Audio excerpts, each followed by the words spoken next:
The power of Eggbomb and critical.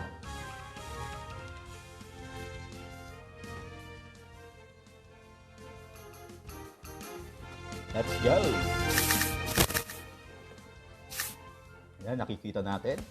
Tumira ng cactus at umagaw ng energy.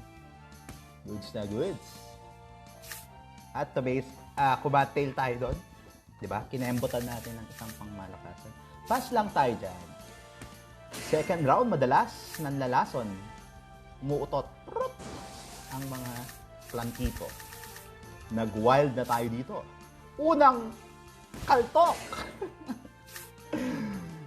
Yan. Sinustain pa rin natin ang ating front.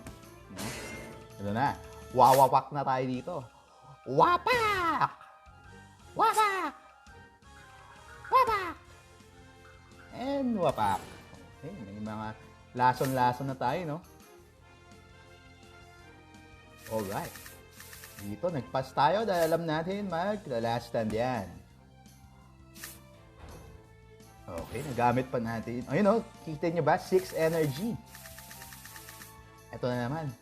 Critical number 2. Wapak! Wapak! Wapak! Woo! Ayun, umeg-bomb tayo dun, no?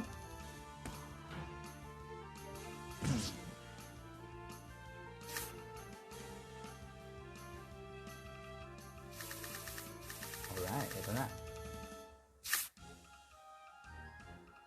Mali pa nga yung cotton tail dun eh. Dapat din ako nag-cotton tail doon dahil may Eggbomb naman. No? Dapat dito ko ginamit yung cotton tail. Grabe oh, ang dami ko pa rin energies.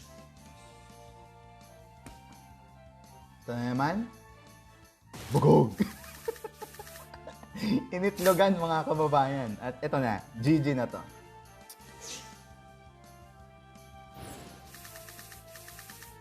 Wiki wiki. Kurok. Kurok.